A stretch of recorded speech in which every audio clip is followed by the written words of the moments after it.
There are no strings on me.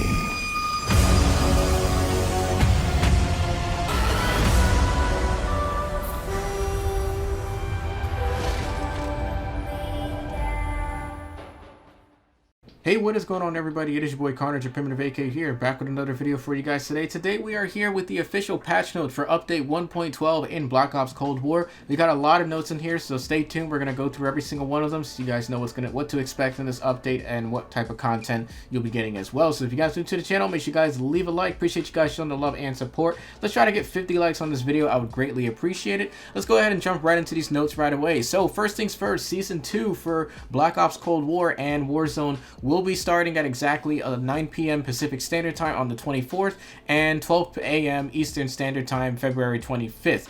So thankfully the update is not at 2 a.m., which is what we're used to seeing majority of the times. The update will start on midnight on the dot for anyone that's on the East Coast like myself.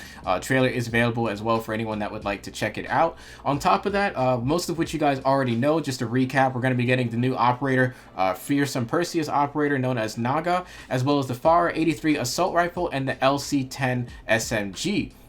We also got, which came out last night by the way, we got the brand new Death Machine Scorestreak. The Zombies Apocalypse mode actually did drop as well. You're able to play that in private matches as far as I know. And a bunch of other stuff did come out as well. New versions of Gun Game, which is going to be returning as well, which is a fan favorite game mode from quite a bit of some time ago. And like I mentioned previously, Gunfight Blueprints will also be making a return, as well as the Death Machine Scorestreak, which has already been dropped. If you'd like to check out a video on that, link to that will be in the description. And also an annotation on top so you guys can see the gameplay of that. On top of that, we got a bunch of map improvements here, which includes some map changes to the upcoming launches of the Golova map, Mansion map, and also Miami Strike, which is a smaller enclosed version of Miami, so I'm excited to check that out. But on Cartel, they did actually make some changes to some of the maps, and yes, the lawnmowers have arrived. They have changed the grass on Cartel. They have made the grass a little bit shorter, so they do have a little slider, so you guys can check this out for yourself. If you slide this out, the right side is what they changed, and the left is what it was previously. So you guys see how the grass is slightly shorter. This will make things a lot easier so you can see enemies through the grass. So I'm really happy that they made this change here. Hats off to Treyarch for getting this one done, because this one was long overdue, and I'm really happy that they made this change. So if you want to go ahead and play around with this, they do have it live, so you can go ahead and check it out. And also Crossroads Strike, they increased the visibility. They increase the visibility of some of the areas on the map, so you can see they remove some of these walls so that way they don't blend in with the player as much as before. And also some of the graphical UI changes in the back spawn in Crossroads Strikes were changed as well. So really nice changes there. I'm really happy to see this type of thing here. And those barrels were annoying that people would sit back sometimes. Moscow also got some changes as well. You can see the slider. They completely removed this entire back area. As you can see previously, that back area was accessible. Now if you look at the changes here, they completely removed a lot of these cut corners that were just unnecessary and didn't really need to be there. Timmy No Thumbs would sometimes sit in back spawn like that, so really happy to see that change there.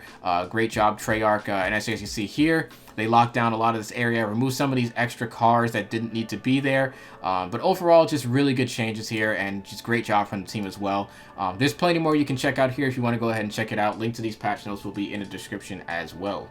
Alright, some new map changes that they did mention as well. On Raid, the players can now mantle onto the van inside of the garage area. And Express, you're not going to spawn in front of that train anymore. For those that saw that tweet, you'll know exactly what I'm talking about. So they did fix that as well. And later on, they said this isn't coming immediately, but Miami is going to be getting a new version of its map. Miami Strike is what they're naming it.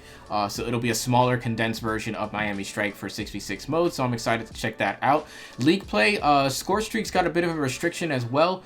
Cruise missile cost from 3,500 to 2,000. Artillery was reduced from 3,000 to 1,600. And on top of that, no longer are you going to be getting participation trophies, meaning your score streaks will now reset upon your death. So if you die one off your score streak, you're not going to be able to keep that score like you normally would in multiplayer. You'll have to basically start from scratch again. Basically classic Call of Duty score streaks. If you die, you lose your streak.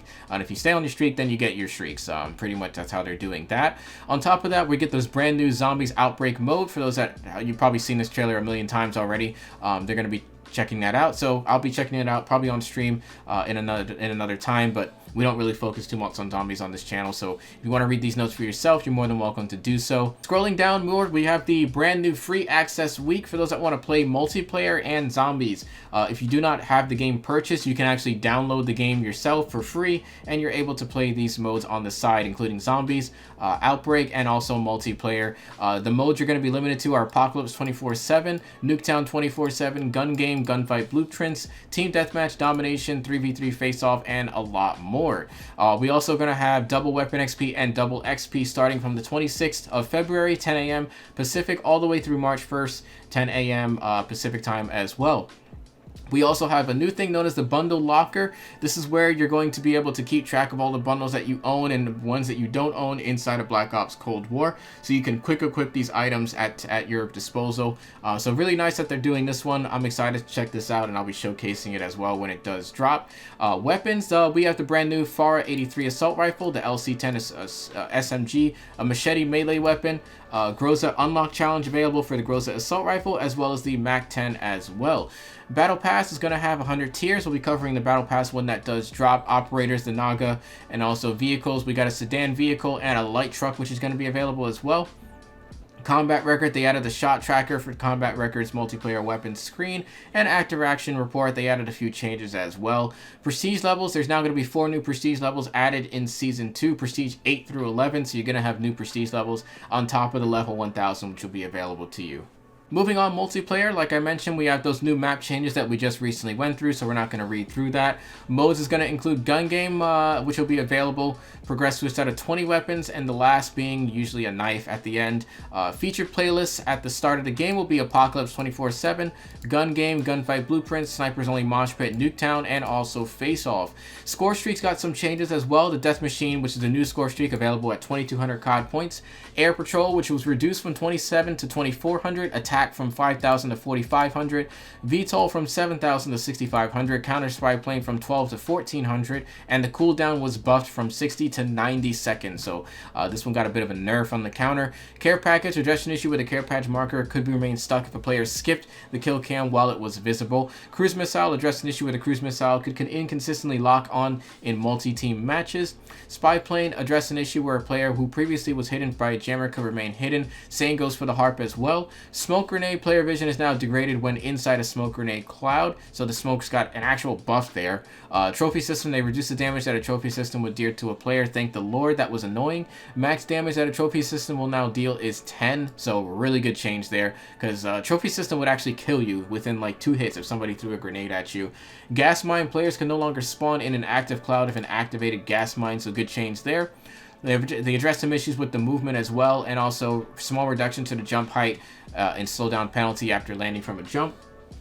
Moving on, scoreboard, addressed an issue where scoreboard will always remain shows reverse information on the scoreboard for the opposite team, so good change there. Custom games, they added a few changes. Main menu added a select and deselect all option in the quick play menu, and also the theater got some nice changes as well. And league play, there's pretty much changes that we mentioned already. Your score streaks will now reset 0 on death as well.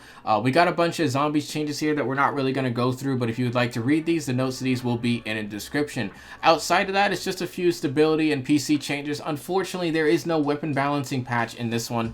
I'm really not sure what what Treyarch is doing with the weapon balancing. I'm not sure, maybe they didn't have enough time, or they just don't feel the need to do weapon balancing, but unfortunately we haven't had weapon balancing in months, so it's really disappointing to see that. But regardless, a few good changes here, and we got a bunch of content and map changes as well, which is pretty good to see, so good on them for that one. But Treyarch, if you're watching this video, we need some weapon balancing. The weapon balance is not what it should be in my personal opinion, and I think it's been long overdue for a weapon balancing. But that's going to do it for the patch notes, guys. Let me know what you are most excited for. I'm actually really excited to try that Miami Strike map. I'm curious to see how that smaller version of the map plays out, and I'm actually really happy for these cartel changes as well. But anyways, guys, I'll catch you guys in the next one. Next video, we're going to be covering the DLC weapons later this evening, and I'll catch you guys in the next one. It's your boy Carnage, your Primitive AK, signing out. Peace out, fellas.